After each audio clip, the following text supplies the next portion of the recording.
moment. Il a déménagé, il est parti. Alléluia. Écoute finalement le thème. Les 4 choses qui attirent la faveur de Dieu dans nos vies.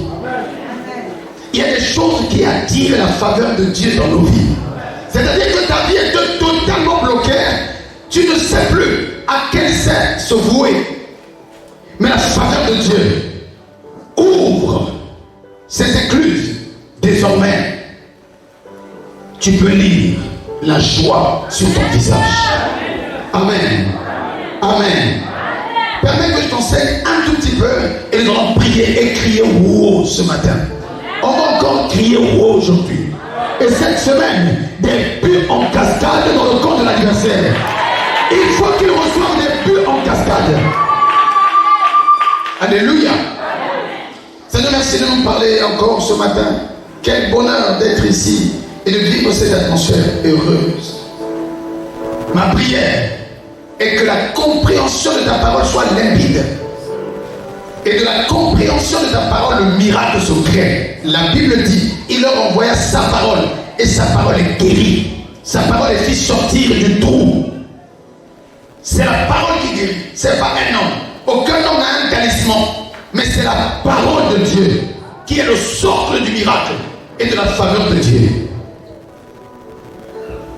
Accorde-nous ta faveur en ce moment. Au nom du Seigneur Jésus. Amen. Amen encore.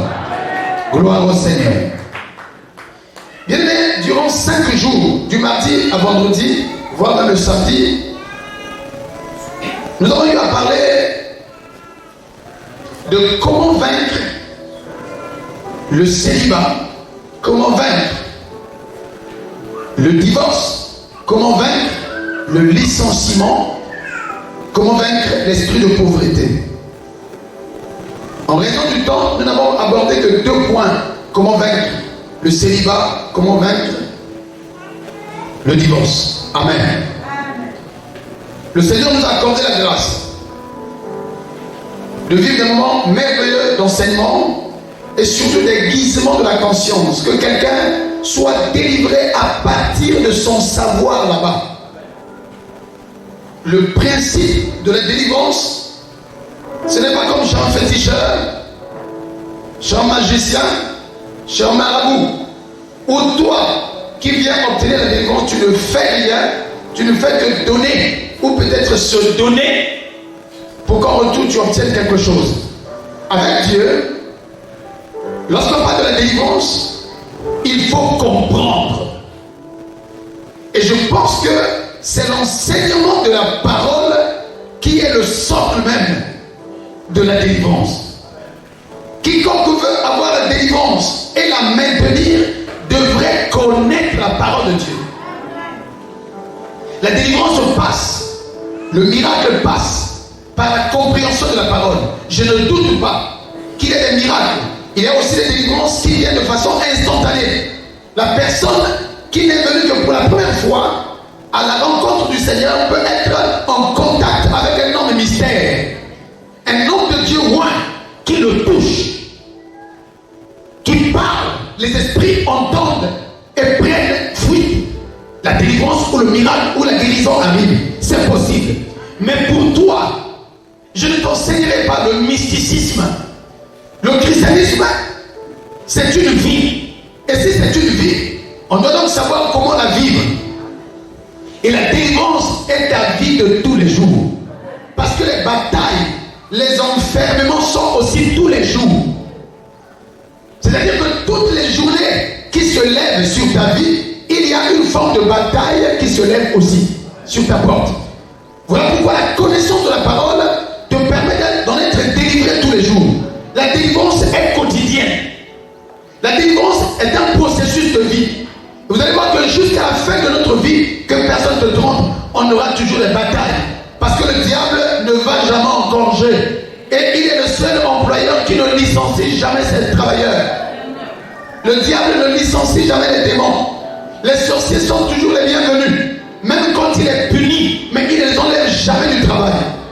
C'est pourquoi les ennemis de ta vie ne te fatigueront jamais, ne se fatigueront jamais. Ils seront toujours là en train de rôder. Heureusement que par la grâce du Seigneur, la main de l'Éternel les fera fuir, les fera disperser. Alors qu'ils seront venus par un seul chemin, la Bible dit que la main de l'Éternel les fera fuir par 7 chemins. Et ceci pour dire que tous les jours, autant nous sommes combattus, autant nous avons besoin de la délivrance du Seigneur. Alléluia. Je parle donc de 4 choses qui attirent la faveur de Dieu dans nos vies. La faveur de Dieu. La faveur de Dieu, c'est quoi? La faveur de Dieu, c'est la grâce de Dieu. C'est la miséricorde de Dieu. C'est la bonté de Dieu. C'est le regard favorable de Dieu. Je vais expliquer ça. La faveur de Dieu, c'est quoi? Mais c'est la grâce de Dieu. C'est la bonté de Dieu. C'est la miséricorde de Dieu. C'est le regard de Dieu.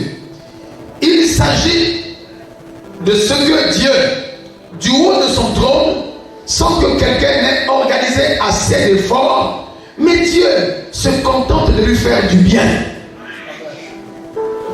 Alléluia. La faveur de Dieu. La faveur de Dieu a démontré la différence dans le cycle de vie des hommes. Lorsque quelqu'un a la faveur de Dieu dans sa vie, vous distinguez sa vie des autres par rapport aux exploits que sa vie fait exposer. Dans le cycle de vie des hommes, quand on regarde la vie des humains, vous allez voir que la faveur de Dieu est le seul élément le plus souvent qui fait la distinction. Quelqu'un me disait, non papa, c'est le mérite. Il y en a qui sont intelligents, il y en a qui sont beaux, il y en a qui sont dans des familles exceptionnelles. Voilà pourquoi leur vie rayonne. Il y en a qui disent comme ça. Mais ce n'est pas mauvais de le dire, puisqu'il y a aussi des preuves que quand tu es né d'une famille quelconque, tu as quelques avantages. Tu es le fils du chef de l'État, que tu n'aies prié ou pas, tu ne pourras jamais passer nuit affamé. Pourquoi? Parce que tu es le chef, tu es le fils du chef de l'État. Quand tu travailles dans une entreprise qui te paie assez d'argent, parce que tu as eu de bons diplômes, parce que tu mérites, il n'y a pas de souci, tu manqueras de la nourriture, tu ne manqueras pas de la nourriture. Tu te feras soigner dans des grands hôpitaux. Il y a beaucoup d'exemples dans la vie qui le prouvent. On a vu des hommes dont les femmes ont des comportements très bizarres. Mais comme madame travaille de l'argent, monsieur est obligé de garder cette femme dans sa maison parce qu'il profite. Madame est totalement jolie, quelle que soit sa sorcellerie, quelle que soit sa prostitution. Il y en a qui gardent des femmes comme ça dans leur maison parce que madame est jolie. Pourquoi? Parce qu'elle mérite, entre guillemets. Alléluia.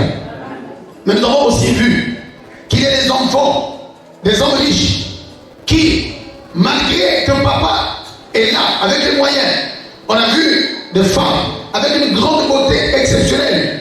On a vu des gens avec compétences intellectuelles jamais égalées, des gros diplômes, mais dépourvus de la faveur de Dieu, ces personnes sont la risée de tout le monde. On a vu des gens très intelligents à l'école, mais cherchant le bac, matin, midi, soir, même le petit CEP là, quelqu'un échoue au CEP concours. On en a vu, parce que la faveur de Dieu lui avait été manquée. Et c'est pourquoi je dis que la faveur de Dieu a démontré la différence dans le cycle de vie des hommes et des périodes de l'histoire. On peut regarder ça dans les annales de l'histoire, vous allez voir que beaucoup qui ont manqué la faveur de Dieu n'ont pas prospéré. Et il y en a qui n'avaient pas rempli les qualités, mais qui avaient simplement la faveur de Dieu, et ils ont prospéré. Alléluia. Des compétences sans faveur divine ont été lamentablement en échec, alors que les incapables ont été couronnés à cause de la faveur de Dieu. Des hommes compétents, lamentablement échoués, mais des personnes remplies de faveur, mais incapables, ont réussi, ont été couronnées. Alléluia. Bien évidemment, lisons quelques textes. Prenons par exemple Luc chapitre 1er, le verset 30. Luc chapitre 1er, le verset 30. À ce moment, les lecteurs pourront m'aider. Luc chapitre 1er, le verset 30.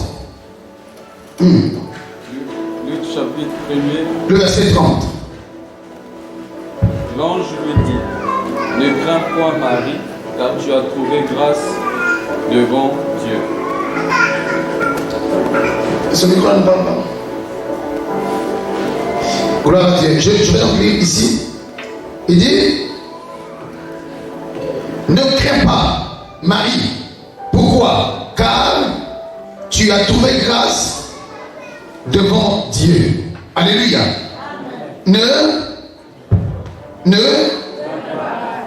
Pourquoi? Car tu as trouvé grâce devant Dieu. La grâce, c'est une faveur qu'on n'a pas méritée. Nous connaissons bien cette histoire. L'ange qui apparaît à Marie. Marie n'a fait aucun concours. Marie n'a pas présenté un dossier auprès de Dieu pour être la mère du sauveur du monde. Mais l'ange l'a visité avec un message exceptionnel. Il dit, ne crains point. Pourquoi? Parce que tu as trouvé grâce aux yeux de Dieu. La chose était difficile à accomplir. Elle n'a pas bien digéré cela. Lorsqu'on lui dit que c'est toi qui porteras le sauveur du monde, l'ange lui démontre, l'ange lui apporte la nouvelle. Et là, elle tremble, elle est en crainte, elle est en peur, elle n'arrive pas. Il nous arrive dans nos vies que tu sois en présence d'une situation très compliquée. Tu voulais bien le faire, tu voulais bien porter ce fardeau, mais tu as comme l'impression que tu ne le pourras pas. À cause certainement de la grandeur de la chose, à cause de l'immensité de l'action à accomplir. Tu te dis, je ne suis pas intelligent. Tu te dis, je ne suis pas fort. Je n'ai pas de moyens pour faire ça, faire ça, faire ça. Mais l'ange se présente à Marie et lui dit, ne crains point, car tu as trouvé grâce aux yeux de Dieu. Devant le Seigneur, tu as sa faveur. N'aie pas peur. Genèse chapitre 6, verset 8. Le livre de Genèse chapitre 6, le verset 8. Genèse chapitre 6, le verset 8. La Bible dit ceci. Mais Noé trouva grâce aux yeux de l'Éternel. Noé fit quoi? Noé trouva grâce aux yeux de l'Éternel. Alors que le monde, à l'époque de Noé, était en perdition. C'était un monde détruit. La Bible dit que Dieu regretta le fait d'avoir créé l'homme. Il dit, pourquoi est-ce que j'ai créé l'homme? J'ai comme l'impression que Dieu disait, je peux le créer simplement comme un arbre, comme un animal ordinaire. Mais je l'ai créé à mon image. Et voici ses yeux, son regard, sa conscience est tournée vers le mal. Il a regretté. Pourquoi est-ce qu'il a créé l'homme? Parce que l'homme était totalement sadique. Le cœur de l'homme était voué au mal. Et Dieu n'était pas content de voir l'homme agir de la sorte. Dieu a regretté. Alléluia. Dieu a regretté. Mais la Bible dit que dans tout ce que Dieu a vu sur la terre, quand nous disons que c'est parce que Noé était intègre, je ne sais pas pourquoi est-ce qu'après le déluge, Noé ne l'était plus. Alléluia. Pourquoi est-ce que Dieu choisit Noé à l'époque? On peut dire que Noé était comment? Intègre. Pourquoi est-ce que Dieu choisit, oui, se vanta à Satan de ce que Job était? Parce que Job était comment? Intègre. Puisque Dieu dit à Satan, qui venait de se promener sur la terre, sur l'étendue de la terre, as-tu vu mon serviteur Job? Il est ceci, il dit, oh, s'il est intègre, c'est parce que tu l'as protégé. En d'autres termes, parce qu'il a trouvé grâce à tes yeux. Noé, la Bible dit que Noé trouva grâce aux yeux de l'Éternel. Quoi qu'il était intègre, puisque la Bible dit également que Dieu regardait sur la surface de la terre et ne fut trouvé intègre que qui? Noé. C'est pourquoi il lui donna la mission de construire une grande entreprise, une grande maison, mais flottante. Alléluia. Il a construit l'arche. Pourquoi? Pourquoi est-ce que Dieu l'a choisi? Parce qu'il est intègre, tant mieux. Mais ici la Bible dit, et Noé trouva grâce aux yeux de qui? Aux yeux de l'Éternel. Et la question que l'on doit se poser, pourquoi est-ce que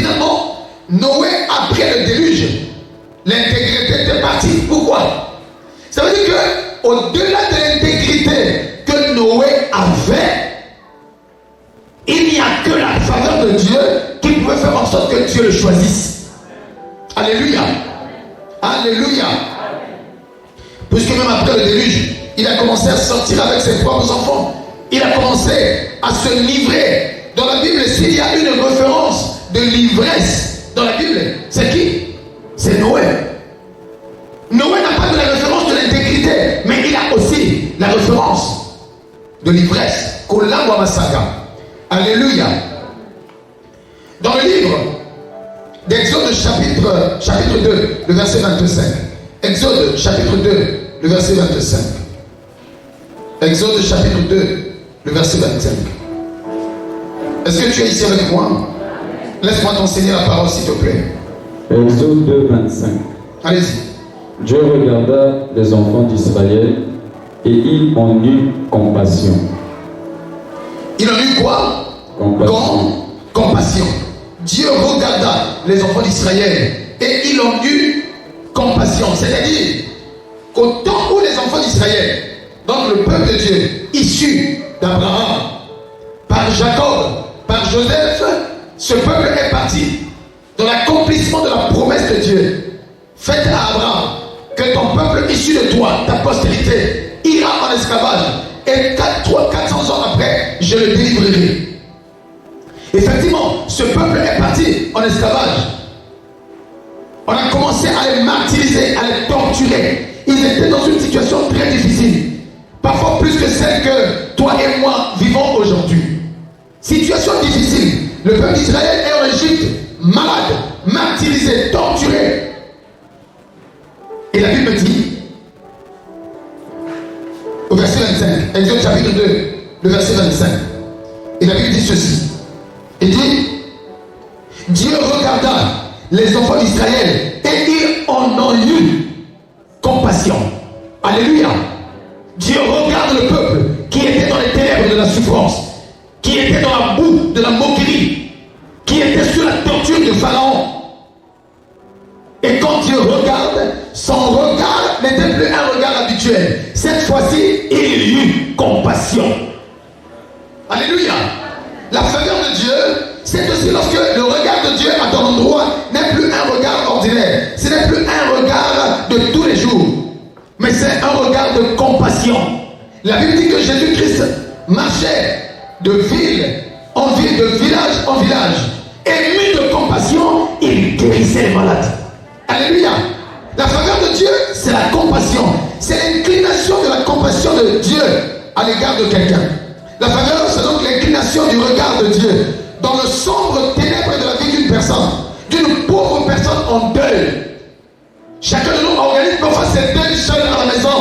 Tu ne peux pas inviter les gens parce que c'est tellement honteux que les gens sachent que tu n'as pas mangé depuis hier, que les gens sachent que tu n'as même pas 200 francs dans ta poche.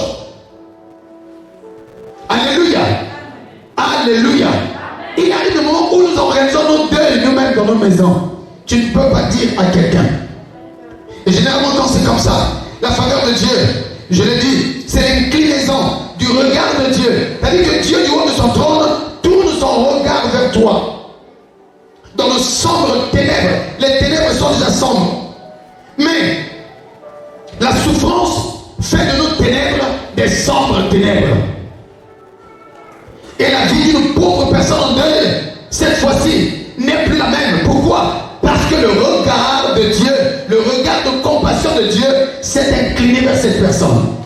Je prie ce matin que le regard de Dieu, dans sa faveur, s'incline vers toi et qu'il t'accorde sa compassion. Genèse chapitre 4, verset 4. Genèse chapitre 4, le verset 4. Là, on nous parle de l'histoire d'Abel et de Caïn. Tu peux lire ça s'il te plaît. Genèse chapitre 4, verset 4. Le verset 4. Aide-toi à te mettre debout s'il te plaît. Tu es encore jeune. Merci. Et Abel de son côté en fut une des premiers-nés de son troupeau et de leur graisse. L'Éternel porta un regard favorable sur Abel et sur son offrande. L'Éternel porta un regard comment?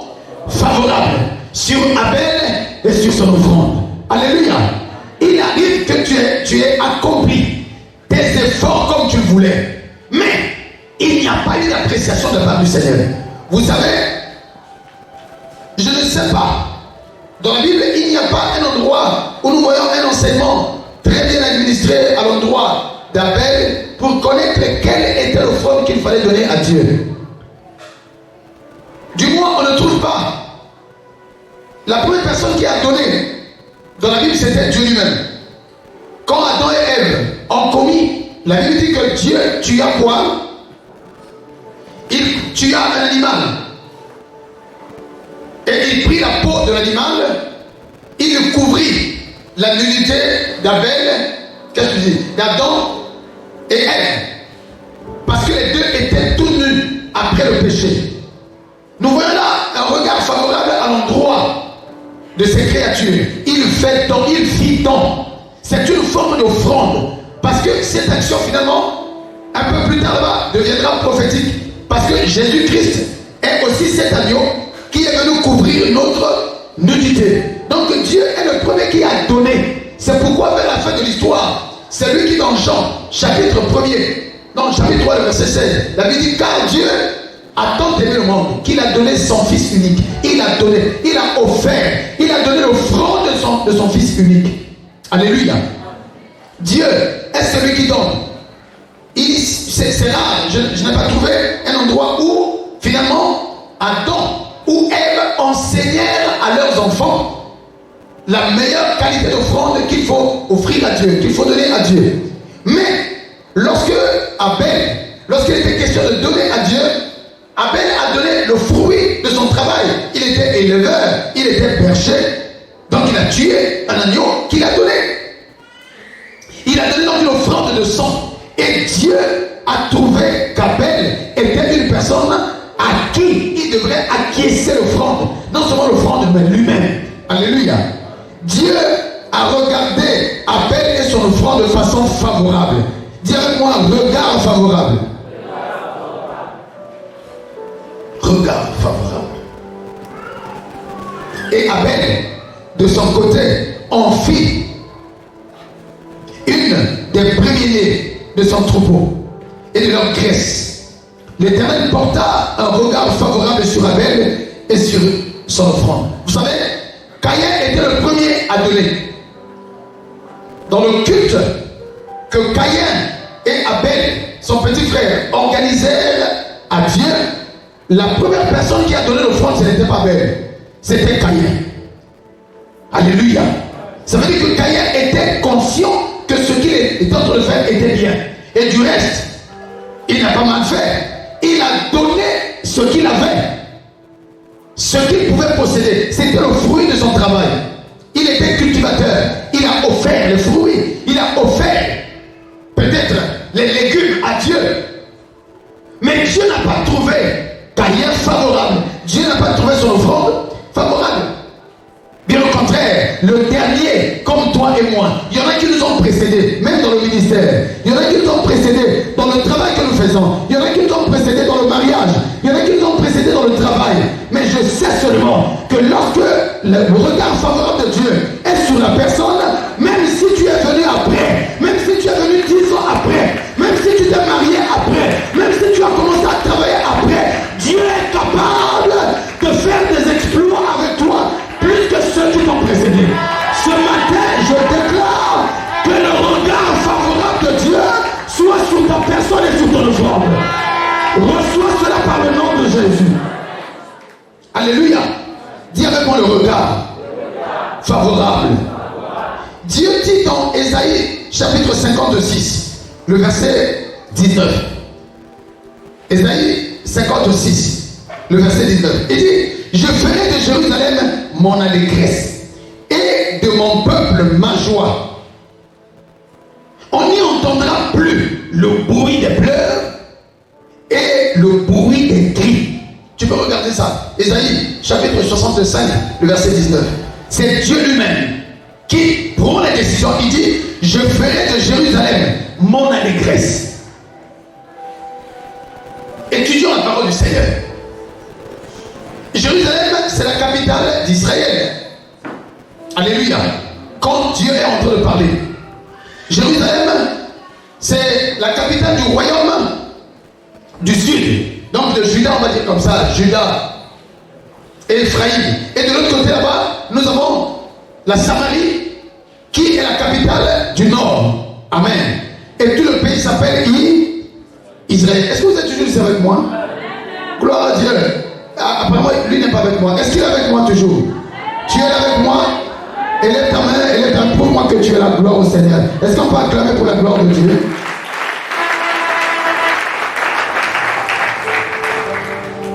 Et Dieu dit, parce que Jérusalem devient comme l'image de tout le peuple d'Israël. Amen. Comme quelqu'un peut dire, il peut prendre une figure de style, une personnification, il dit, je parle à Brazzaville. Quelqu'un en Angola, et il dit, je parle à Brazzaville. Brazzaville, c'est la capitale politique de notre pays, le Congo. À ce moment-là, lorsqu'on dit, je parle à Brazzaville, je ne parle pas que de la ville de Brazzaville et de ses habitants. Je parle du Congo, donc de tout le peuple congolais. Et ici, Dieu dit ceci. Ésaïe, chapitre 65, le verset 19. Il dit, je ferai de Jérusalem mon allégresse. Ça veut dire que jusque-là, Jérusalem n'était pas ma joie. Quand je regardais Jérusalem, je n'étais pas content. Pourquoi? À cause de ses péchés, à cause de ce que Jérusalem fait, à cause de ce que Jérusalem est devenu. Mais, moi, l'Éternel, je ferai de Jérusalem mon allégresse. En d'autres termes, Jérusalem, qui était un pécheur, Jérusalem, qui tue mes prophètes, Jérusalem, qui tue mes rois, Jérusalem, qui martyrise les veuves, qui martyrise les orphelins, Jérusalem, qui était devenu un endroit totalement sec, dépourvu de la faveur de Dieu, désormais, Jérusalem, qui était la proie de ses ennemis, les Philistins venaient et tapaient comme il fallait, les Ammonites venaient torturer, prenaient des femmes, ils faisaient du mal, les Madianites venaient et détruisaient les champs. Il brisait les campements. Mais désormais, Jérusalem, que l'on bastonnait comme on voulait, moi je ferai de Jérusalem mon allégresse. Donc, même se mettre en ordre devant le Seigneur, tu peux te battre. Il y en a qui font des jeux. Seigneur, je vais abandonner ce péché. Seigneur, je vais faire ceci. Seigneur, je vais abandonner. Mais parfois, il y en a qui ne prient même pas pour ça. Mais pour la grâce de Dieu qui est sur ces personnes, elles sont capables de vivre la piété. Elles sont capables d'être véritablement dans la conduite chrétienne la plus stable possible. Qu'est-ce que ces personnes ont fait? Elles ont obtenu la grâce de Dieu. Comme Dieu dit de Jérusalem, il dit moi-même l'Éternel, je ferai de Jérusalem mon allégresse. Ça veut dire quoi? Ça veut dire que les péchés qui faisaient que Jérusalem ne soit plus mon allégresse, moi-même je m'en occupe. J'écarte cet envoûtement sur eux. De sorte qu'il ne soit plus Jérusalem le pécheur, mais Jérusalem qui est la sainte ville de l'Éternel, la sainte montagne de l'Éternel, pour laquelle j'aurai de l'allégresse. Alléluia. Jeûner pour qu'un péché te lâche, c'est très important. Et je t'encourage. Jeûner pour que tu commences à bien travailler pour la gloire de Dieu. Je t'encourage. Jeûner pour que tu commences à bien chanter, commence à bien prêcher. Ce n'est pas mauvais. Mais toutefois, lorsque la faveur de Dieu est sur quelqu'un, tu verras que les cordes vocales commencent à t'ouvrir elles-mêmes. Oui, la grâce de Dieu sur la vie de quelqu'un fait toujours à jamais la différence. Alléluia. Et il dit, et de mon peuple ma joie. Dieu fait de toi sa joie. Dieu fait de toi sa joie. Écoute ce qui est très important. Il dit, on n'y entendra plus le bruit des pleurs. Jérusalem, toutes les fois qu'il y avait des guerres, des batailles, il y avait des pleurs. Les enfants de Dieu pleuraient. Quoi qu'ils avaient Dieu, ils étaient le peuple de Dieu, mais ils pleuraient. Comme toi et moi nous sommes aujourd'hui des chrétiens, nous pleurons tous les jours à cause du fait que nous avons des batailles. Bataille avec la faim, bataille avec les habits, bataille de la rentrée scolaire. Actuellement, ils ont yé dans ma casse. Ils ont yé dans ma casse actuellement. Quand tu entends un papa dire oh alléluia, il sait de quoi il s'agit. C'est-à-dire que maman est partie au marché, il dit il regarde les 5000 francs qu'on a donné. Il dit mon bal, nous avons besoin d'appeler ça, mon bal appelle ça, il va 10 000. Parce qu'il va rentrer, c'est un problème. Et tu ne sais plus quoi faire. Au moins tu as eu les cahiers, mais où sont les tenues? Tu as eu les tenues, mais baskets. Et tu arrives à la maison, ces petits-là qui sont totalement exigeants. Il dit papa, mais moi je veux sur les baskets rouges. Et tu dis, prends les baskets noires. J'ai vu que les baskets noires. Il dit non, moi je ne porte pas ça demain. Je porte seulement les baskets de couleur rouge. Comme dans le film là. Comme dans le film, tu m'as vu un acteur de film.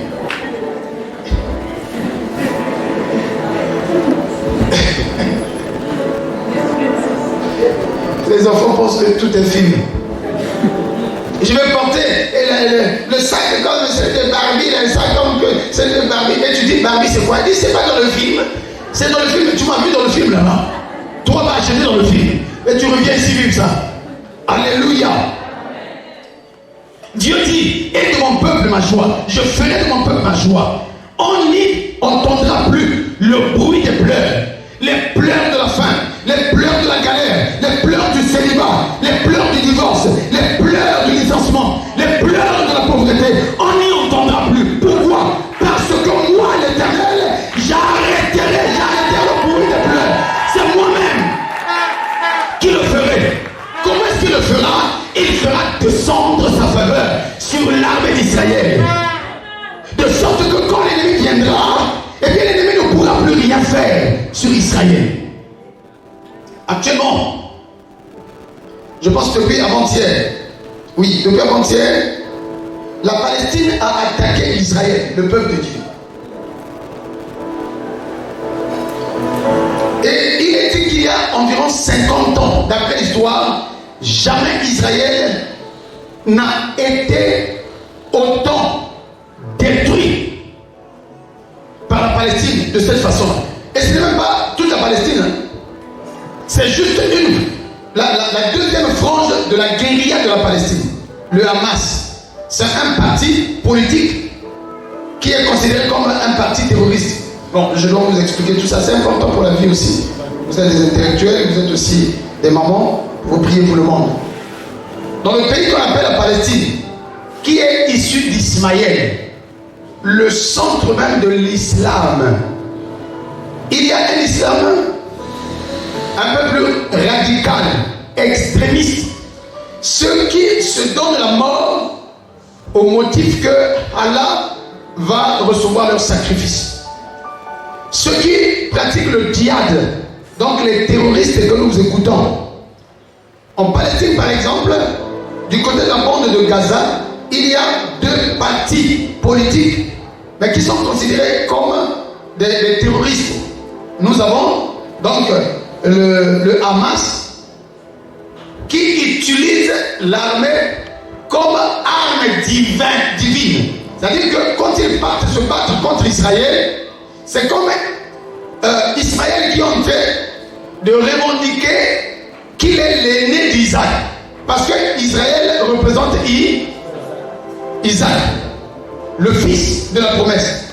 Et avant le fils de la promesse, déjà, Abraham avait déjà donné un enfant. À qui? À Agar. Et l'enfant s'appelait qui? Ismaël. Et de Ismaël sont nés tous ceux que nous connaissons là. On va dire l'islam. Tous ceux qui se réclament de l'islam sont des descendants de qui? Or, la Bible dit au sujet d'Ismaël qu'il devrait être en face de ses frères. Il doit être perpétuellement en guerre contre ses frères. Ses frères, c'est qui? C'est premièrement qui? Isaac. Ensuite, d'autres enfants issus d'Abraham. Et donc, toutefois qu'il y ait un combat entre la Palestine et Israël, c'est toujours Ismaël et Isaac qui se battent. À cause de qui? À cause de Sarai, qui n'a pas attendu que la promesse s'accomplisse, qui avait dit: Abraham, prend Agar ma servante. Voilà pourquoi tu dois être capable d'attendre l'accomplissement de la promesse. Si tu n'attends pas l'accomplissement de la promesse, les guerres s'en suivront. Tu peux avoir l'argent aujourd'hui. Je vois beaucoup de jeunes femmes, je vois beaucoup de jeunes garçons qui aujourd'hui, à cause du pouvoir, à cause du poste, à cause de l'argent, à cause de quoi que ce soit, se donnent à l'occultisme à ciel ouvert, font même de l'évangélisation de l'occultisme à ciel ouvert, la prostitution pour avoir de l'argent et dire que Dieu m'a béni. Dieu ne t'a pas béni. Tu verras que même quand, après ton départ, les choses vont se compliquer, on saura que c'est parce que la bénédiction de leur père était maudite. J'ai refusé tout ce que le monde peut me proposer parce que j'attends l'accomplissement de la promesse. Dieu donne toujours un Isaac à quelqu'un. Je dis que Dieu donne toujours Isaac. Accepte la souffrance avec Dieu parce que la faveur de Dieu ne te ratera jamais. Alléluia. La faveur de Dieu ne te ratera jamais.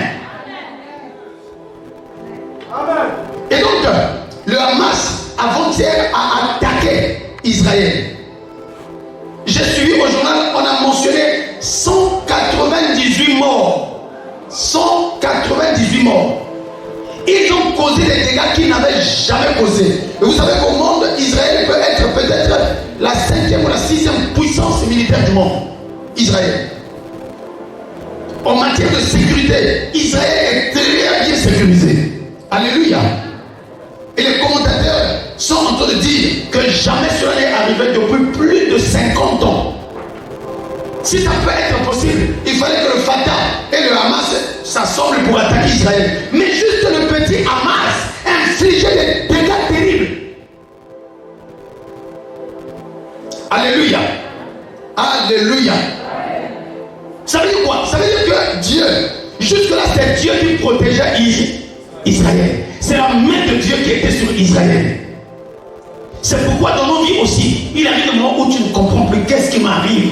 Papa Thierry, tu ne comprends plus qu'est-ce qui t'arrive. Moi, ton papa ici, je ne comprends pas ce qui m'arrive. Mais ce que je sais, c'est que quand les batailles deviennent difficiles, c'est que la faveur de Dieu est en train de te chercher. La faveur de Dieu est en train de te chercher. Il dit, mais tu es où là? Moi, la faveur, je suis ici, toi, tu es où? La faveur de Dieu ne fait jamais rate. Et ça, la kachenguité. La faveur de Dieu ne tire jamais un penalty ailleurs. Non, non, non, non. Quand la faveur de Dieu arrive, les corners deviennent des penalties.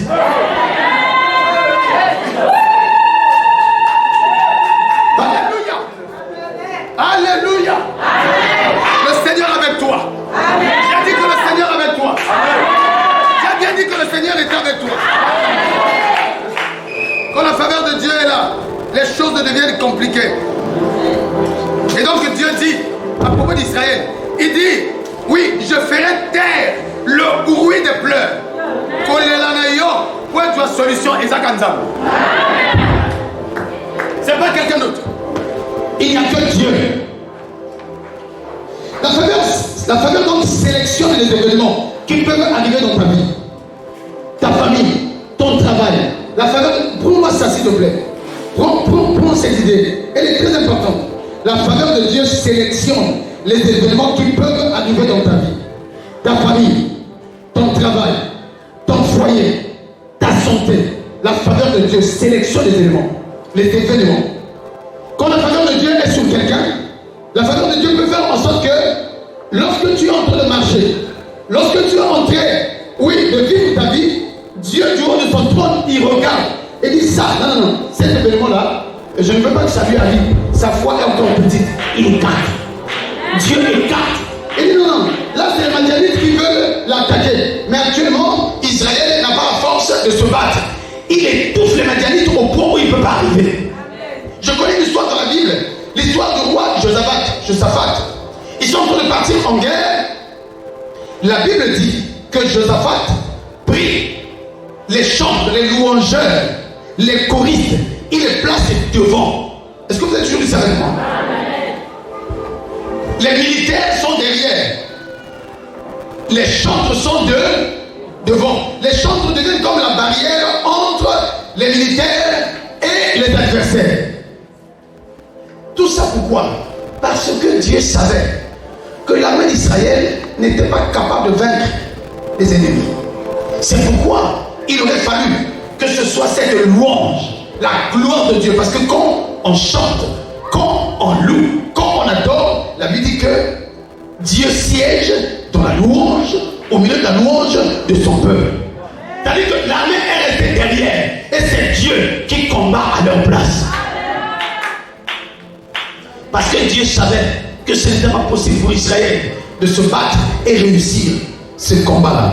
C'est pourquoi nous disons que la faveur de Dieu sélectionne les événements. Il y a même certaines tentations. Dieu sait que tu es faible dans ce domaine-là. Quand la tentation arrive, il dit non. Cette femme-là ne doit pas rentrer dans son bureau. Cet homme-là ne doit pas s'approcher de cette femme. Pourquoi? Parce qu'il y a des niveaux où parfois tu seras incapable de résister.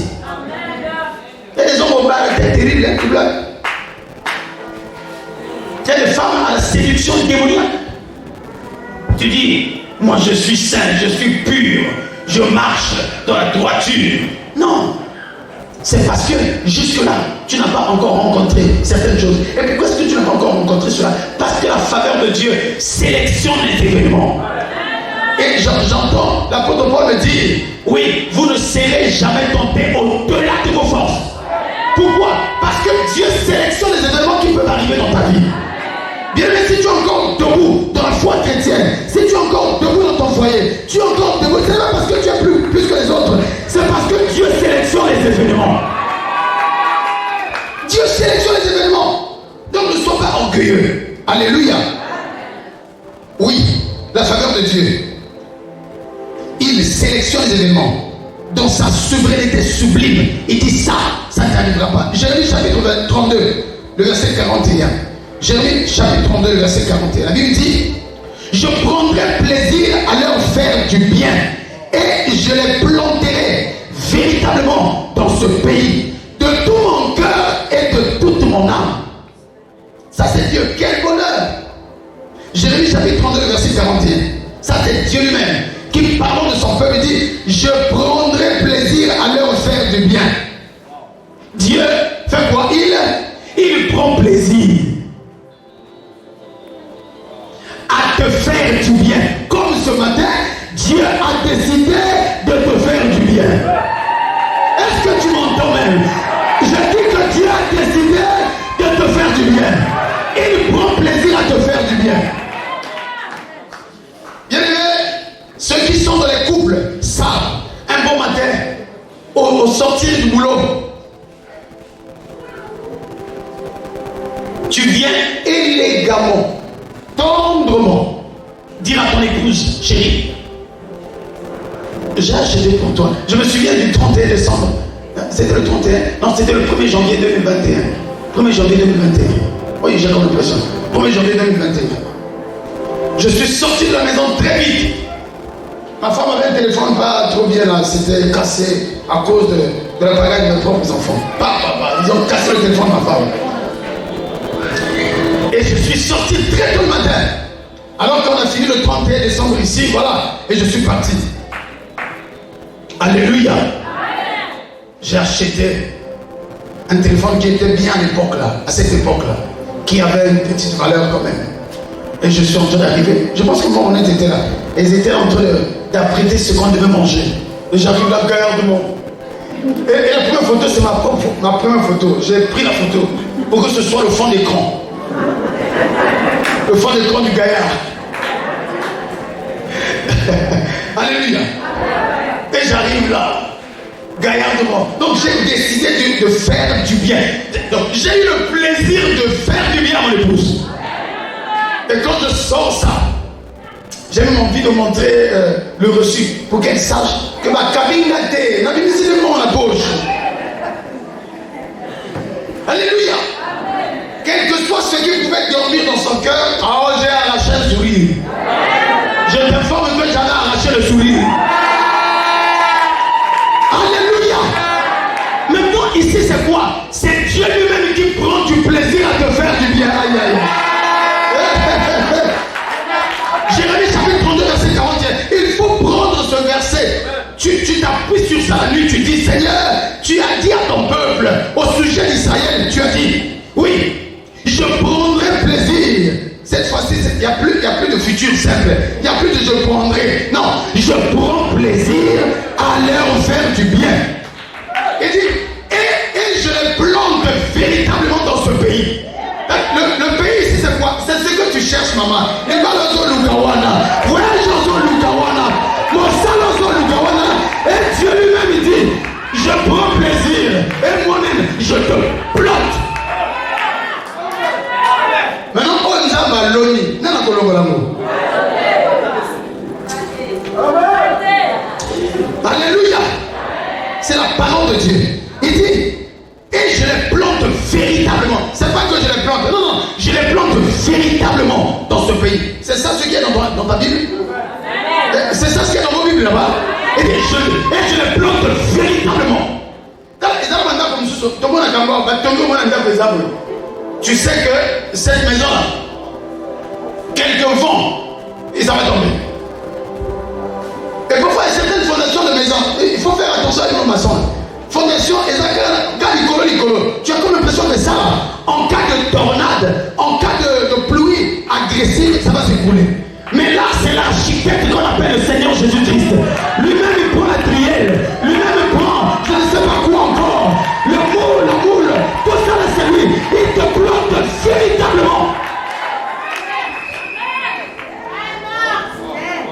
Il dit, il le fait de tout son cœur. Il dit, de tout mon cœur et de toute mon âme. C'est-à-dire que Dieu réunit et son corps, et son cœur, et son esprit pour te faire du bien. Ce matin, la faveur de Dieu est sur toi. J'ai dit ce matin, la faveur de Dieu est sur toi. Et sur ton commerce, sur ton travail, sur ta santé, sur ton mariage. Reçois un ordre. Tu dis un amen 4 fois, tu dépasses ton voisin. Amen 5 fois, tu dépasses ton voisin. Amen 3 fois, cela t'arrive aujourd'hui. Tu le dis, cela t'arrive aujourd'hui. Tu le dis, cela t'arrive aujourd'hui.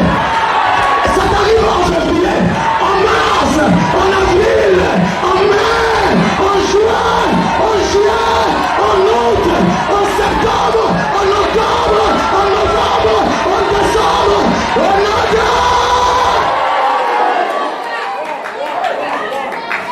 Tu vas clôturer toute ton année sous la faveur de Dieu.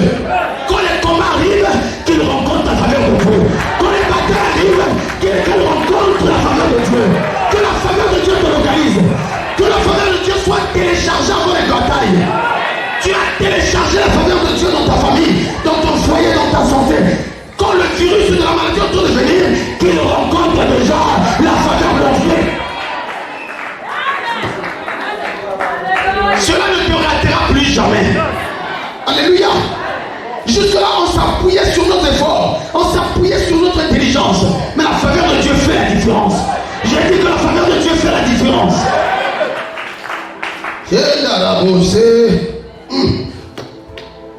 Nous comprenons que la faveur de Dieu est ce qu'il faut chercher par toutes ses forces.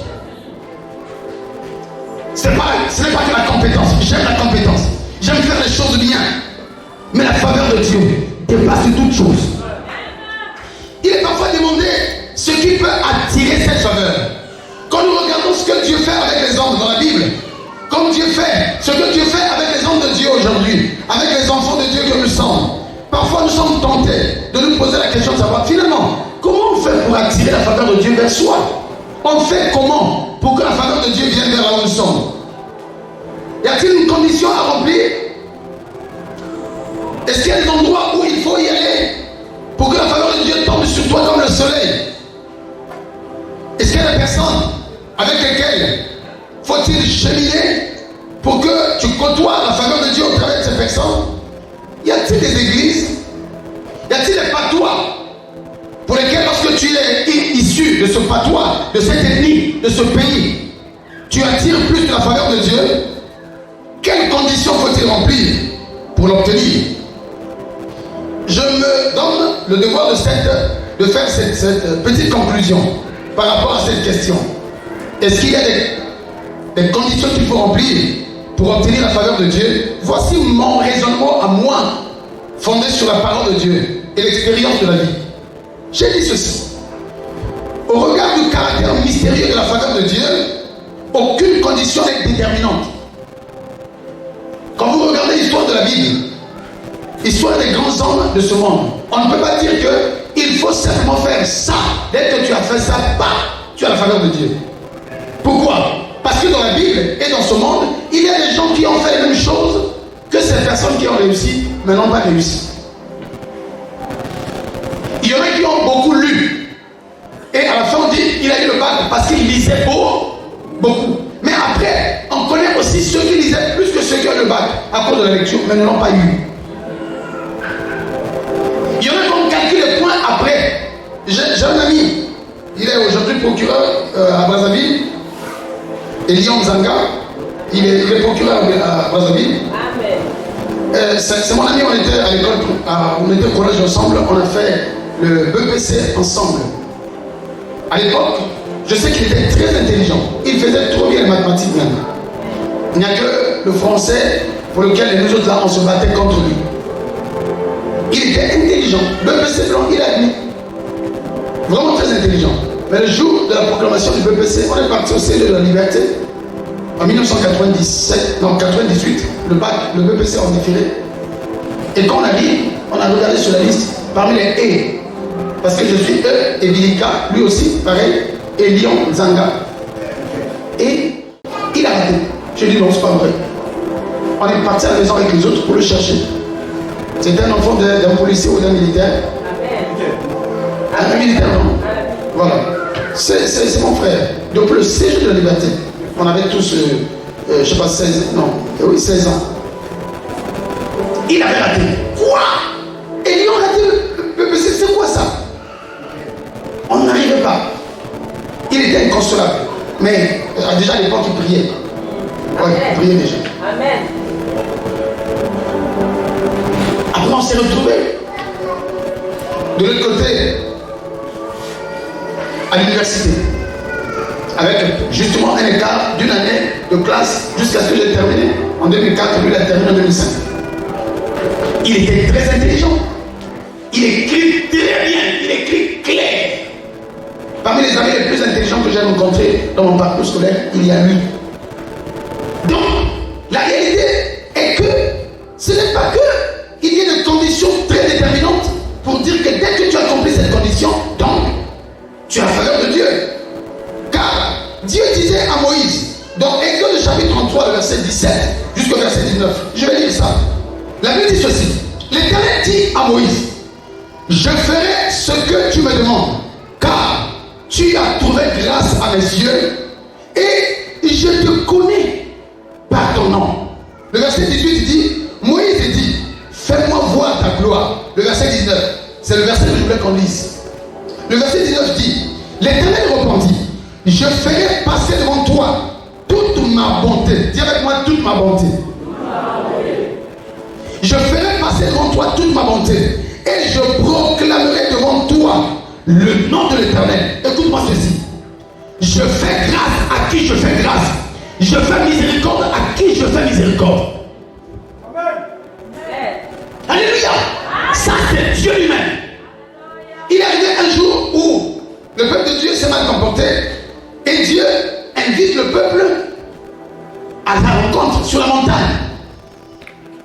Quand ils arrivent sur la montagne, Dieu parle avec Moïse, ou Moïse parle avec Dieu. Et c'est là où il y a ce débat. Finalement, Moïse a compris que sans la grâce de Dieu, ce peuple ne quittera pas la montagne vivant. Il ne pourra pas. Et peut-être que lui-même aussi ne quittera pas la montagne vivant parce que le peuple que lui il représente a commis devant la face de l'Éternel. C'est pourquoi Moïse est en train de parler avec Dieu, il est en train d'intercéder. Moïse dit des choses et l'Éternel répondit. Il dit, l'Éternel dit à Moïse, je ferai ce que tu me demandes. Ce qu'il me demande c'est quoi? Qu'il voie sa grâce. Je veux voir ta gloire. Je veux voir ta gloire, oh Dieu. Il dit, bon, comme tu as obtenu faveur devant moi, je ferai ce que tu me demandes. Car tu as trouvé grâce à mes yeux et je te connais par ton nom. Bien-aimé dans le Seigneur, quand Dieu, auprès de qui tu as trouvé grâce, connaît ton nom, quel que soit le lieu où on a fermé ton nom, quel que soit le lieu où on entretient de mysticisme pour détruire ta vie, personne ne te touchera. J'ai dit que personne ne t'atteindra. Pourquoi? Parce que Dieu t'a accordé sa grâce et qu'il te connaît par ton nom. Et quand Moïse entend ces choses, Moïse est un homme spirituel. Il a capté, il a retenu la grâce de Dieu. Il dit, Moïse dit, fais-moi donc voir ta gloire. Quand la gloire de Dieu est perçue par un humain, des choses deviennent différentes. L'Éternel répondit, je ferai passer devant toi toute ma bonté et je proclamerai devant toi le nom de l'Éternel. Et j'ai souhaité quelque chose qui était très important à vous dire. Il dit, je te donnerai ce que tu me demandes. Ça c'est le verset 17. Il dit, je ferai ce que tu me demandes. Bien aimé, nous prions, n'est-ce pas? Tout le temps nous prions, nous jeûnons. Mais parfois, quand tu vois le résultat de tes jeûnes et de tes prières, tu te dis, il y a moi la salle de la Karamizambe ou la salle de la Kamoto. C'est parfois ce qui fait que nous changeons d'église tout le temps. Nous changeons de pasteur tout le temps. Une seule Mondimi est suivie par 4 pasteurs. C'est pourquoi exact. Moi j'ai prié pour toi, Dieu m'a montré des choses. Dieu t'a entendu, m'a entendu, t'a entendu. Mais dans ta tête, comme le pasteur Simon, lui aussi avait prié pour toi. Lui aussi, il avait prophétisé pour toi. Tu étais parti à la montagne qui est à Nanga, à la montagne qui est à Lemba, à la montagne qui est à Singa. On me dit qu'il y a d'autres montagnes là-bas, je ne sais plus. Tu as fini toutes les montagnes. Il ne reste que les vallées. Quand Dieu exauce, tu ne sais même pas Dieu a exaucé où et quand. Et ça, encore moi, c'est à Toumba. Pour y aller tata, il faut le guérir.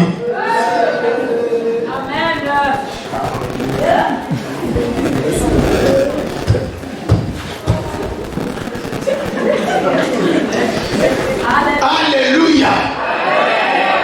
Est-ce que vous allez voir? Gloire au Seigneur. Amen. Bienvenue dans le Seigneur. Sois intègre, sois constant. La Bible dit, Dieu dit à Moïse, je ferai ce que tu me demandes. Pourquoi? Parce que tu as trouvé grâce à mes yeux. Oui, donc ta prière est exaucée, non pas parce que tu as déchiré, non pas parce que tu es parti toucher le plus grand des pasteurs avec une barbe jusqu'ici. Non, parce que Dieu t'a accordé sa grâce. Et c'est la grâce et la faveur de Dieu qui font la différence ce matin. Reçois la faveur de Dieu. Reçois la faveur de Dieu. Alléluia. Et Dieu conclut et dit, je fais grâce à qui je fais grâce. Vous savez que ce français n'est pas beau? Pour les littéraires, c'est pas un beau français. C'est pas beau. On ne dit pas ça. Je fais grâce à qui je fais grâce. Les traducteurs de la Bible ont laissé ça comme ça parce qu'il y a un sens profond. Il y a une sorte d'anaphore, une répétition d'une chose pour implémenter l'idée. Comme pour dire que il y a marqué l'amour de Salia. C'est-à-dire qu'il y a plus d'hésitation. Il y a des choses quand quelqu'un te dit, les Européens le plus souvent, on dit, promets-le-moi. J'ai dit que je te donnerai de l'eau. Ok, mais promets-le-moi. C'est ce que nos enfants nous disent ici. Nos enfants. Papa, est-ce que tu me le promets? Parce que par la promesse, tu deviens lié. Et ici, Dieu vient s'enfermer. Dieu vient s'enfermer là. Il dit, je fais grâce à qui je fais grâce. C'est-à-dire que quand j'ai déjà localisé ma grâce sur quelqu'un, obligatoirement je finirai par accomplir. Il dit, je fais miséricorde à qui je fais miséricorde. C'est ton cas ce matin. Je dis que c'est ton cas ce matin. Voilà pourquoi, le temps étant beaucoup passé, je voudrais te parler juste de deux choses seulement, qui peuvent faire en sorte que, malgré qu'il n'y a pas de conditions déterminantes pour obtenir la grâce de Dieu, mais il y a pourtant quelque chose, quelques éléments qui font qu'un homme attire la faveur de Dieu vers lui. Alléluia. Des choses, quand tu les as accomplies, la faveur de Dieu vient vers toi. La faveur de Dieu déménage du ciel et tu vois le conteneur de la faveur venir devant ta porte et toquer. Parfois tu as fermé la faveur de Dieu, tu as fermé la porte. La faveur de Dieu est capable de creuser, de détruire ta porte. Elle rentre et vient dormir avec toi. La faveur de Dieu est capable. Parfois Dieu devient agressif et violent quand il est question de te faire du bien. Parfois Dieu devient agressif et violent quand il est question de faire du bien. C'est pourquoi Dieu peut te brutaliser. Un jour, un serviteur de Dieu arrive chez la femme sunamite. Il arrive et dit, donne-moi à manger. Il dit, Natikali kana moi mokeoyo. Natikali kana moi mokeoyo. Il dit, donne-moi d'abord. Dieu devient agressif.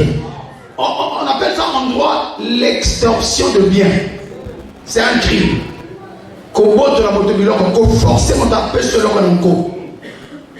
Les forcing, c'est l'extorsion. Dieu parfois extorque les choses des gens. Tu n'as qu'un seul enfant et dit donne-le-moi. Alléluia. La première des choses c'est quoi? Je vais te surprendre. La première des choses qui attire la faveur de Dieu dans la vie de quelqu'un, c'est la faveur de Dieu. Attends, tu entends quelque chose. Est-ce que tu es encore ici avec moi? Donne-moi quelques 10 minutes s'il te plaît. Parmi les choses qui font que la faveur de Dieu vient vers toi, il y a la faveur de Dieu. C'est-à-dire que la faveur de Dieu c'est une chose qui est au-dedans de Dieu, n'est-ce pas? Au moment où nous parlons, la faveur de Dieu est chez Dieu là-bas. Mais quand cette faveur de Dieu devient finalement opérante, elle agit donc dans la vie de quelqu'un. C'est-à-dire que je peux être ici, j'ai la bonté avec moi. Dans mon cœur, j'ai la bonté. Et le monsieur là, il a faim. Il a besoin de 500 pour acheter 14 beignets. J'ai la bonté. Est-ce que je ne suis pas bon? Je suis bon. Je suis quelqu'un de bien. Mais parfois, je sais que dans son ventre là, il n'y a rien. Pour que ma bonté se manifeste, il faut qu'elle soit activée. Il faut qu'elle soit actionnée. Est-ce que vous êtes ici avec moi? Maintenant, qu'est-ce qui fait que ma bonté commence à être actionnée? C'est lorsque ma bonté se lève elle-même et elle va vers cet homme-là. Elle peut commencer à lui poser la question: est-ce que tu as déjà mangé? Alléluia. Dieu est Dieu, il est ce qu'il est depuis toujours. Et il nous voit toujours en train de souffrir, il nous connaît. Mais quoi qu'il ait la faveur en lui, il faut que cette faveur soit activée. Et ce qui fait activer la faveur de Dieu dans la vie de quelqu'un, c'est la faveur de Dieu. Je ne sais pas si je me fais comprendre. Alors, venons dans la Bible, vous allez voir ça. Vous allez voir ça dans la Bible. Nous sommes dans le livre de Jérémie, de Josué, pardon, chapitre 6, le verset 25. On parle de l'histoire de Rahab. Commencez même au chapitre 2. Josué, chapitre 2. Josué, chapitre combien? Chapitre 2. On parle de Rahab. Dis avec moi Rahab. Nous connaissons une histoire. L'histoire de Rahab qui se trouve donc dans le chapitre 2, voire même 6, 2, 3, 4, 6 du livre de Josué.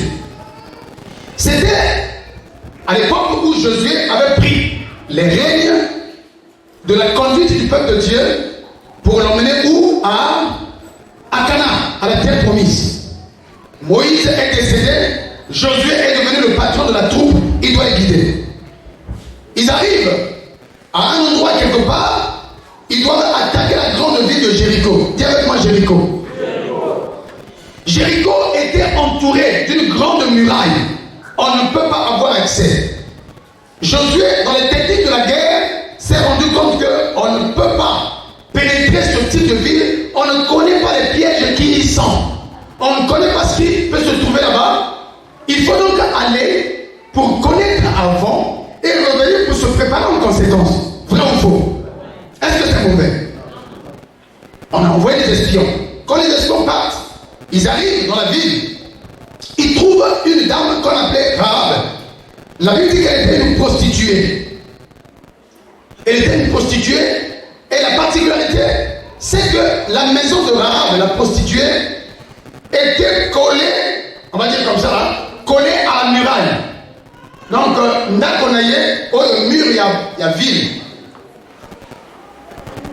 Mur, il y a ville et Ali, parce que les villes n'étaient pas comme nos villes comme ça. C'était des villes qui étaient entourées, on appelait ça des villes fortifiées. C'est-à-dire qu'il y avait une muraille, pas un mur, le mur c'est là. Mais quand on parle de muraille, c'est un grand mur très élevé. Pour éviter que l'ennemi vienne et vous surprenne. Et il y avait des portes. On ne passe que par l'unique porte d'entrée ou de sortie. Et pour renforcer la sécurité de la ville, il fallait laisser assez de militaires là. On les appelait les sentinelles. Ils veillaient sur la sécurité de la ville. Et la position de la maison de Rahab était liée carrément au mur. Aussi, lorsque quelqu'un monte le mur, ne tombe que sur la maison de Rahab. Elle était prostituée. Alléluia. Donc, on a commandité les espions qui devaient venir pour espionner là-bas. J'ai essayé de faire une petite étude, suis-moi attentivement, pour t'expliquer la faveur de Dieu qui active la faveur de Dieu. Amen. Tu es toujours ici avec moi? Amen. Gloire au Seigneur. J'ai fait une petite étude sur la personne de Rahab. Rahab, de sa nationalité, elle était cananéenne. Les Cananéens, c'était les personnes que Dieu avait demandé au peuple d'Israël d'aller dans leur pays, de les chasser, de les tuer, pour que le peuple d'Israël vienne habiter dans ce pays-là. Est-ce que vous êtes ici avec moi? Donc, Rahab, le fait qu'elle soit cananéenne, elle était une personne à expulser. Parce qu'elle était devenue comme l'ennemi des Hébreux. Mais ce jour-là, quand les espions arrivent, les espions trouvent la première personne qui les a aidés. C'était qui? Rahab. Amé Yambabao, Amé Logébao, les espions. Et ils lui ont fait la promesse que nous, on reviendra ici, on va détruire cette ville. Mais toi, nous allons t'épargner parce que tu nous as sécurisé, tu nous as reçus. Et la Bible dit que pour permettre à toute l'armée d'Israël qui allait venir pour détruire Jéricho, de savoir que Rahab en question, sa maison c'est ici, il fallait qu'il prenne un fil cramoisi, qu'il prenne un fil et qu'elle attache le fil à la fenêtre de sa maison. De sorte que lorsque toute l'armée d'Israël viendra, si vous retrouvez ce fil-là rouge, c'est l'insigne que c'est ici qu'on ne touchera pas. Pourquoi? Parce que cette personne nous a fait du bien. Alors regardez, s'il vous plaît, bien aimé, Dieu, dans son amour, à cause de sa faveur, la faveur qu'il a placée sur toi, la faveur que tu as activée. J'ai parlé de la faveur de Dieu qui active la faveur de Dieu. Quand la faveur de Dieu est sur toi, ça active la faveur de Dieu. C'est la première chose qui fait que la faveur de Dieu vienne vers toi. Qui active la faveur de Dieu vers toi, c'est la faveur de Dieu. Ici, nous voyons que Dieu a commandité ce qu'on aura appelé en droit international le génocide. Oui, Dieu a décidé que le peuple d'Israël vienne à Jéricho pour faire quoi? Le génocide. C'est exterminer le peuple. La Bible dit qu'il n'allait pas épargner une seule personne. Les Cananéens étaient comme des ennemis. Il faut les faire partir de là. Et dans le génocide commandité par Dieu, Rahab et sa famille étaient épargnés. Parce que finalement, les Israélites sont arrivés, effectivement comme Dieu avait prévu. Josué devant, vous connaissez ce qui s'est passé. Les 7 tours, les 7 jours, les 7 trompettes. Paf! Le mur, la muraille s'est écroulée. Ils ont fait un carnage comme on parle. Un carnage, un génocide. Ils ont tué hommes, femmes, petits enfants. Ils ont détruit. Mais quand ils arrivent vers Rahab, le département de Rahab, le territoire de Rahab, je ne sais pas s'il y a une Rahab ici. Est-ce qu'il y a un Rahab ici? Ils ont vu le fil. Ils ont vu le fil qui flottait. Le fil flottait. Ils ont dit là, on ne peut pas toucher parce que c'est l'image du sang ici. La faveur est là. La faveur est là. La faveur de Dieu, quand elle est activée dans la vie de quelqu'un, nous voyons que la prostituée qui reçoit les espions avec bonté et sera épargnée à cause de la faveur. Elle a trouvé la faveur aux yeux du peuple d'Israël. Parce que les espions sont repartis dire à Josué, on était dans la vue, on a vu. Mais rassure-toi qu'il y a une dame qui nous a reçus. Il y a certains théologiens, donne-moi les oreilles juste quelques minutes. Il y a certains théologiens qui disent ceci. Donc ceux qui examinent les Écritures, qui étudient la Bible, qui disent que dans l'histoire de Rahab avec les espions, Rahab n'a pas reçu les espions parce qu'elle savait que c'était les espions. Elle avait reçu les espions parce qu'elle savait que c'était des clients. Elle était prostituée. Donc elle a reçu les espions avec l'idée que les loyaux, l'Omezali. C'est pourquoi le nom de Rahab, d'après certaines informations ou certaines études, le nom de Rahab veut dire large. Large. Et ce mot large évoquait l'ouverture généreuse de ses parties génitales. C'est-à-dire que c'était une femme que l'on connaît que sur mon Kepna, 10 francs au Leki, 1000 francs au Leki. Elle était large. C'était donc le symbole de son métier. Le nom arabe, ce n'est pas son vrai nom. Et ça va comme nous soit c'était son nom de métier. C'était son nom de métier. Et quand vous relation déjà comme on a eu. Et ça comme à scène. Et quand c'est Jack Bauer. Et ça comme on a eu. Jackie Chan. Et ça comme on a eu. Alléluia. C'est le nom de métier. Rahab était le nom de métier. Et faites des études, tu vas voir que c'était la largesse qu'elle avait. Or, la largesse en question était un symbole de moquerie. Alléluia. C'était un symbole de moquerie. Et ça n'est pas de M. Soa. Maman appelle ça mon combo. Soka l'équipe a puberté, moi on a Kata Singa. À ça, on a à côté. Et ça, comme on est à Kata Singa. Mais qui à Kata Singa, les gens peuvent se moquer de toi, comme on se moquait de Rahab. J'ai comme l'impression que les espions s'étaient renseignés. Où se trouve quelqu'un qui peut nous accueillir? Oh, mais dans ce sens, place à moi. La largesse est là-bas. Alléluia.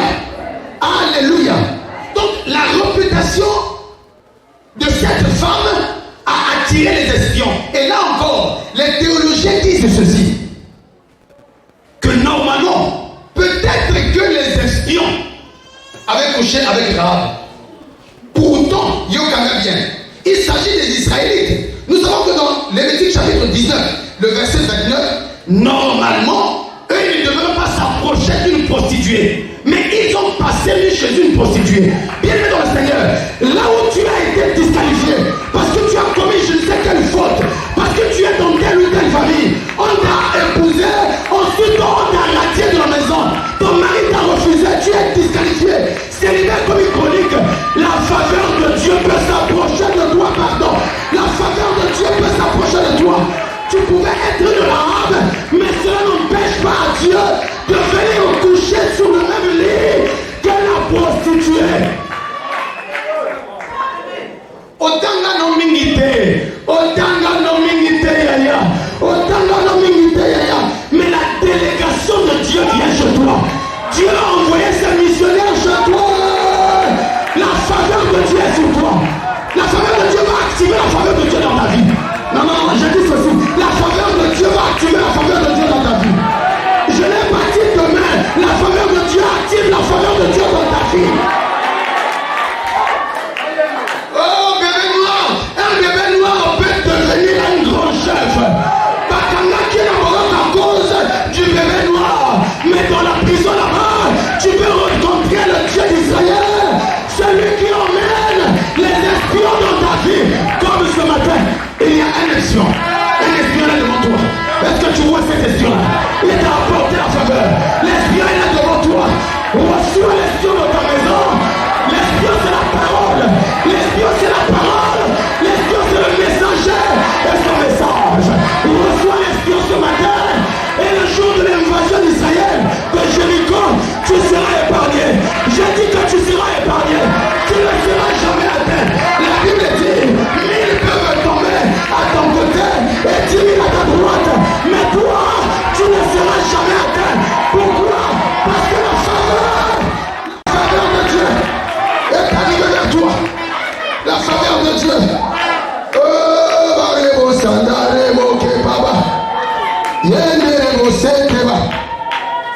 Malgré ta prostitution, Dieu est capable de te donner ce que tu as cherché par tes efforts. Elle cherchait l'argent par ses efforts, par la prostitution. Ne font pas la prostitution que toutes celles qui le veulent. Non, elles le font parce qu'il leur manque de l'argent. Elles souffrent, ils n'ont rien à faire. Je ne l'encourage pas, mais je sais seulement qu'il y a qui peuvent dire à quelqu'un, j'ai fait ça parce que je n'ai personne. Le jour que j'en aurai, je ne le ferai plus. Si mon père est encore vivant, j'aurai terminé mes études. Si ma mère est encore vivante, j'aurai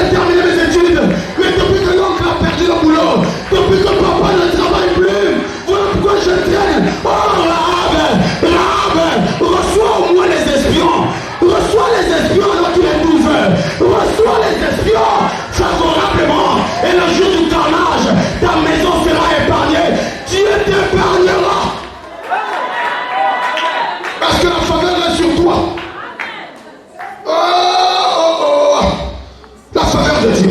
J'aime ce texte de Proverbe. Qui peut me lire ce texte beau? Proverbe chapitre 3, le verset 4.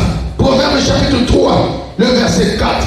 Lis-moi ça, mon fils. Proverbe chapitre 3, le verset 4. Lis ce beau texte. S'il te plaît, lis-le à haute voix comme tu sais bien le faire. Proverbe chapitre 3, le verset 4. Tu acquériras ainsi de la grâce et une raison saine aux yeux de Dieu et des hommes. Qu'est-ce que tu feras? Tu acquériras. Non, tu acquériras ainsi la grâce et une raison saine aux yeux de Dieu et des hommes. Dieu est capable. Rahab, malgré ce que tu fais, malgré tes fautes, tu as commis trop de fautes. Et par rapport à ça, tu te dis non. Qui pourrait me faire quoi que ce soit? Mais un espion t'arrive, il te donne un message. Tu l'as bien reçu. La Bible dit dans Proverbe chapitre 3, verset 4. Il dit tu acquériras ainsi la faveur de Dieu. La faveur aux yeux de Dieu et aux yeux des hommes. Quand Dieu incline son regard favorable vers toi, et lui-même Dieu et les hommes.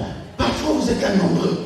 Vous êtes là dans la queue. Mais quelqu'un sort et dit aujourd'hui j'ai beaucoup de travail, je suis fatigué. Il y a encore beaucoup de gens comme ça. Toi qui es derrière là-bas, toi tu es venu pourquoi? Viens devant. Je parle là de toi. Je parle pas de quelqu'un d'autre. Même si ma mère regardait ça, Dieu dit, viens de ce côté-ci. Viens. Tu es venu pourquoi? Il dit non, mais moi je suis ici. Ok. Bon, dis à ma secrétaire. Ma secrétaire, viens. Occupe-toi de la situation de cette maman-là. Et les autres commencent à se dire, mais maintenant, injustice. Voilà, injustice. Dieu est capable de toucher le chef. Parmi les 1000 dossiers, il n'y a que ton dossier. Voilà pourquoi, quand vous êtes en train de faire le concours, active la faveur de Dieu. Active la faveur de Dieu, ma vie. Active la faveur de Dieu. La faveur de Dieu est sur toi. J'étais en train de parler, donc, madame et moi, on était en train de parler avec notre fille qui est partie en France il y a cela 3 semaines. Elle s'appelle comment là? Krishna. Franchna. Et donc elle parlait avec sa maman, donc ma femme, elle parlait. Moi j'arrive là, toujours dans ma pagaille, je dis, parle le français comme en France là. Alors qu'à peine, c'est vrai que depuis ici, nous on l'appelait la française. Les mamans honnêtes, nous on l'appelait comme ça. Voilà pourquoi interdit quand je te donne des noms bizarres là. Nous on l'appelait déjà la française. Et je lui ai dit, parle le français de Poitiers, parce qu'elle a Poitiers. Je dis, parle le français de Poitiers, c'est quoi là cette histoire? Et c'est mise à rire. Ton histoire sera comme ça. Bienvenue dans le Seigneur. La faveur de Dieu dans ta vie. Faveur de Dieu dans ta vie. Active la faveur de Dieu. Demande à la faveur de Dieu d'être là.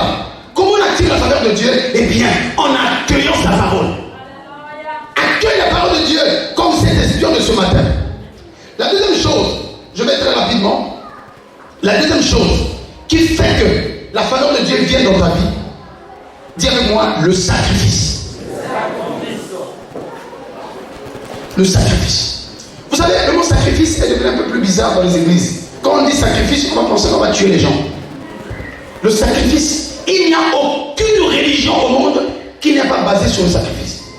Aucune. Dans notre tradition, aucun de côté nganga, ce qu'on peut s'attendre 5 francs et l'on est matin. Il y a toujours un franc symbolique. On te dit, on met ça. Ça s'appelle sacrifice.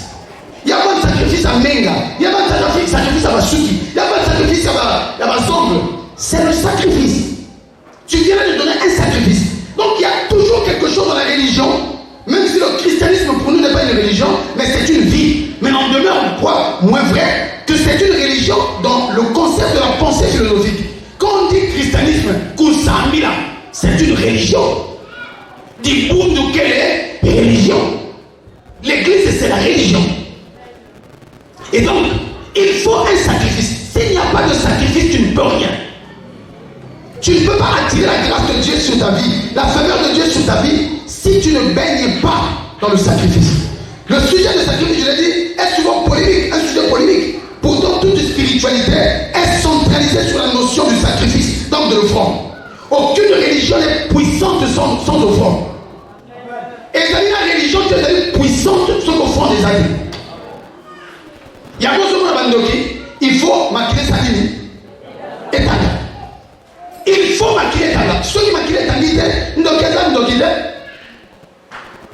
on est dans la théorie. Un doki qui pratique la sorcellerie doit manger la chair humaine, doit donner la chair humaine. Et s'il la donne aujourd'hui, s'il a mangé aujourd'hui pour les autres, 10 ans plus tard, c'est lui qui donne pour les autres. Là, on dit que le sorcier, là, il est fort. Il est fort parce qu'il tue beaucoup. Vous allez voir que la majeure partie des guerriers, on dit celui-là, c'est un grand guerrier. C'est qu'il tue beaucoup là-bas. Plus il tue beaucoup, plus il est fort. Dans la catégorie de ce qu'on appelle sacrifice, il y a ce qu'on appelle le sacrifice de sang. Il y a aussi le sacrifice des biens. Dans la catégorie de sacrifice de sang, on voit sacrifice des bêtes, sacrifice d'animaux, d'oiseaux et tout ce que nous connaissons. Alléluia. Quand vous regardez dans le livre de Deutéronome, de Lévitique, de Nombre, d'Exode même, vous allez voir comment est-ce que Dieu exigeait aux enfants d'Israël de faire des sacrifices. Pourquoi? Parce que dans le sacrifice, il y a le sacré. Et on ne sacrifie pas ce qui est moins cher. On sacrifie toujours ce qui vous coûte. C'est pourquoi le sacrifice était le symbole de l'amour, du lien d'amour entre Dieu, le Dieu d'Israël et son peuple. S'il était capable de lui sacrifier quelque chose, une bête, un oiseau, c'est que Dieu va considérer que finalement ce peuple m'aime. Il ne m'aime pas que de lèvres seulement, mais il m'aime de cœur. Pourquoi? Parce qu'il m'a donné ce qui lui est cher. Alléluia. Alléluia. Dis avec moi sacrifice. Et le sacrifice d'autrefois, c'était le sacrifice sanguin. Sacrifice des biens, les récoltes, le produit de la terre, sacrifice même du corps. C'est-à-dire que quand ton énergie, tu le donnes à Dieu, c'est une forme de sacrifice. Il est vrai que dans la Nouvelle Alliance, le grand sacrifice a été déjà accompli, le sacrifice de sang, qui est Jésus-Christ de Nazareth. On n'a plus le sang à donner. Si vous êtes en train d'être formé à être pasteur, à être prophète, à être je ne sais quoi, et que quelqu'un vous dise, vous savez, dans la religion, il faut le sacrifice, donc il faut donner ta femme, il faut donner tes enfants, il faut déjà sortir de cette église, sortir du côté de cet homme de Dieu, parce que ça devient de la sorcellerie, ça devient de la magie. Notre sorcellerie, c'est Jésus. Notre sacrifice humain, c'est Jésus. Quand nous parlons de sacrifice ici, il s'agit premièrement de savoir que nous avons la catégorie qu'on appelle les dîmes, les offrandes, les dons, les legs, les libéralités. Bien-aimé dans le Seigneur, veux-tu attirer la faveur de Dieu dans ta vie? N'épargne pas ton argent, n'épargne pas tes biens du panier. Tu as besoin d'attirer la présence de Dieu, la faveur de Dieu dans ton foyer, la faveur de Dieu dans ton voyage, la faveur de Dieu dans tes affaires.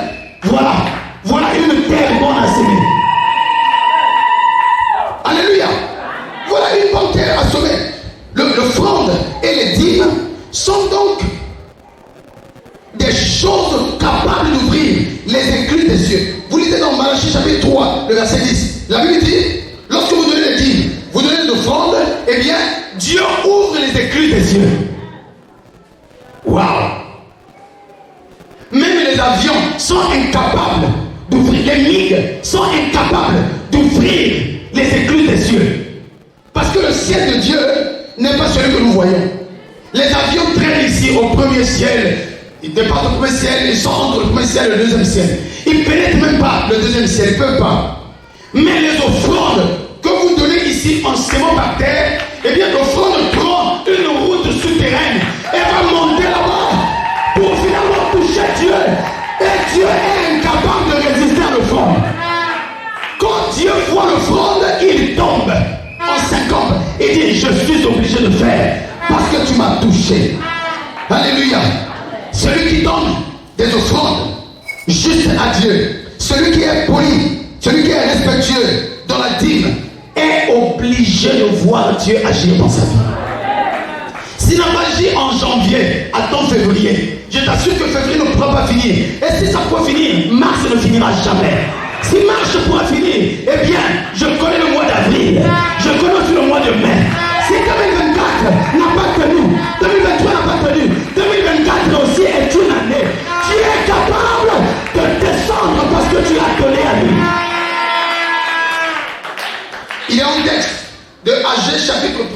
le verset 3 jusqu'au verset 9. La Bible dit, ça c'est Agé, le prophète qui parle de la part du Seigneur. Il dit, vous dites que vous êtes en train de planter et vous ne trouvez pas. Agé chapitre 1er verset 3 à 9. Vous êtes en train de s'aimer, vous ne récoltez pas. Et vous êtes en train de vous plaindre. Mais vous avez oublié la maison de l'Éternel. Vous ne faites plus rien. C'est pourquoi aussi, moi l'Éternel, qu'est-ce que j'ai fait? La Bible dit ceci au verset 3. C'est pourquoi la parole de l'Éternel leur fut adressée par Agé, le prophète, en ces mots. Est-ce le temps pour vous d'habiter votre demeure, l'ont brisée? Quand cette maison est en détruite, ainsi parle maintenant l'Éternel, considérez attentivement vos voies. Vous semez beaucoup et vous recueillez peu. Vous mangez et vous n'êtes pas rassasiés. Vous buvez et vous n'êtes pas désaltérés. Vous êtes vêtus et vous n'avez pas chaud. Le salaire de celui qui est à gage tombe dans un sac troué, un sac percé. Quand quelqu'un prive Dieu de ses offrandes et de ses dîmes, Dieu vient prendre vous appelez ça, des ciseaux. Il prend ces ciseaux, il met ici. Ouah. De sorte que quand tu as pris ton salaire, tu mets ici. 2 jours plus tard, tu dis, qu'est-ce que j'ai fait avec mon salaire là aussi? Qu'est-ce que j'ai fait avec mon salaire? Dès que le salaire arrive, c'est l'enfant qui tombe malade.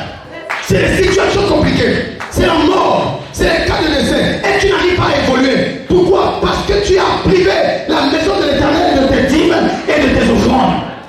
Parce que tu penses qu'en donnant, je ne vaux aussi rien. Qu'est-ce qu'on fait avec les dîmes? Qu'est-ce qu'on fait avec les offrandes qu'on donne ici? On est ici 800 personnes. Et quand on donne, certainement on aurait déjà terminé ça. Je ne donne plus. Sinon le ventre de papa, je vais grossir. Alléluia. Tu ne donnes pas à quelqu'un. Quel que soit l'endroit où tu te trouveras un jour, bien aimé, donne ton offrande, donne ta dîme, en considérant que je le fais, en respectant un commandement divin.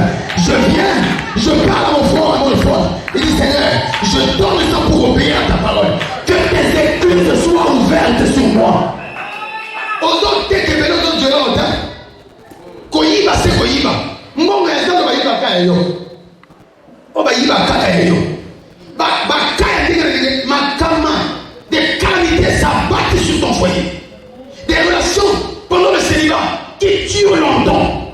Dieu est capable de raccourcir la durée de ton célibat par une offrande.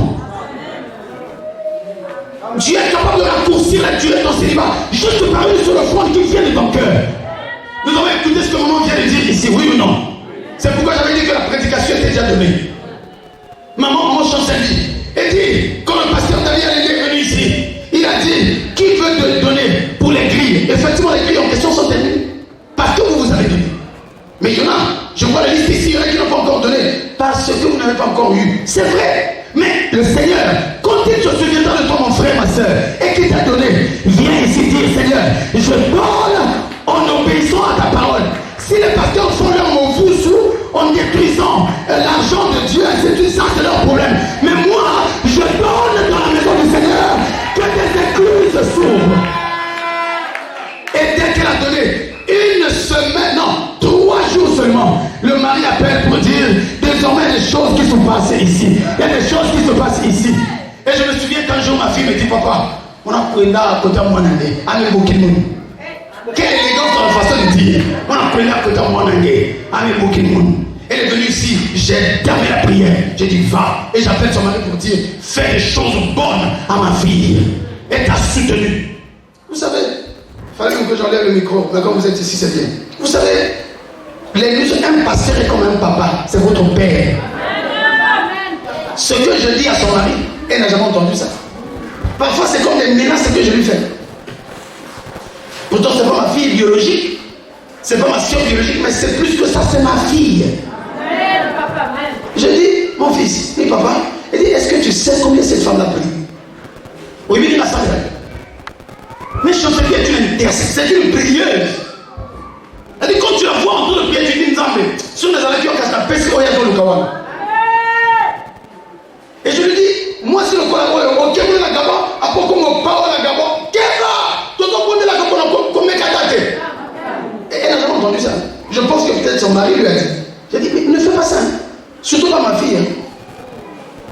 Pasteur Kimina, c'est ça. C'est mon dîme. Pourquoi? Parce qu'une femme qui donne et qui prie, qu'elle va naître. Je dis qu'elle va naître. Et nous sommes ici nombreux qui avons détruit nos vies à cause du fait que nous ne respectons pas la femme qui prie, qui donne à Dieu.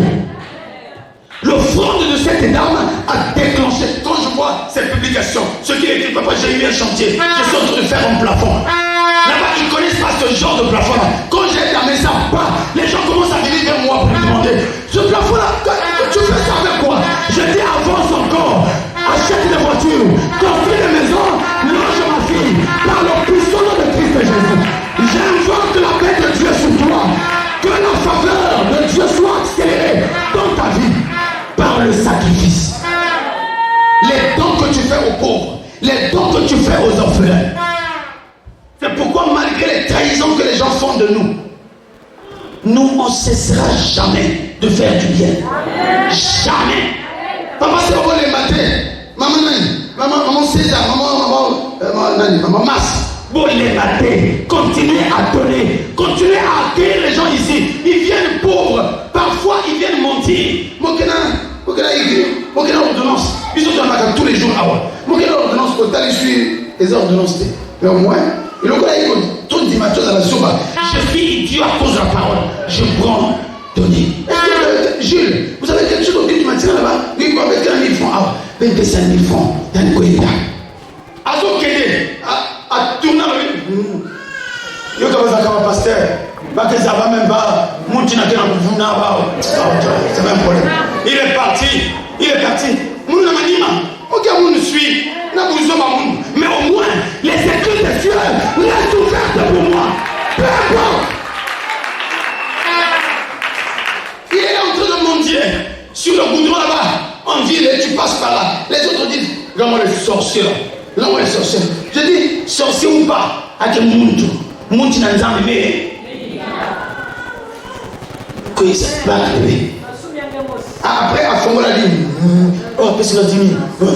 Il dit, moi, c'est pas mon problème. Les églises des cieux me restent ouvertes. Et la faveur de Dieu pourra regarder mon enfant. Lorsque mon enfant est sous supervision à l'hôpital, quand je ne parle pas haute voix.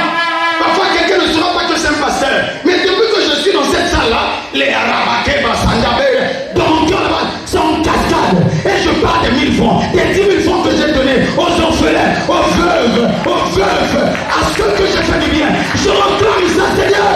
C'est toi qui m'as dit que toutes les fois que je ferai ça, que je te mette de la sorte à l'épreuve. Et si je ne vois pas que tu es ouvert des écrits des cieux pour faire pleuvoir sur moi, oh, ta faveur en abondance. Que la faveur de Dieu soit sur toi. Continue de faire du bien. Laisse les gens se moquer de toi. Laisse les gens se moquer de toi. Dire que tu n'as aucune économie parce que tu as beaucoup soutenu les gens. Peu importe. Je préfère que ma porte soit au ciel. Ma porte est là-haut. Ma porte est là-haut. Je sais ce que la Bible dit. Que là où se trouve ton cœur, c'est aussi là où se trouve ton trésor. Et si mon trésor est au ciel, c'est qu'aucun vendeur, aucun voleur ne peut me l'arracher, ne peut me le voler. Pourquoi? Parce que ça se trouve entre la paume de la main du Seigneur. Lève-toi, on va invoquer cette faveur. Dieu va agir ce matin dans ta vie. Acclame pour la parole du Seigneur.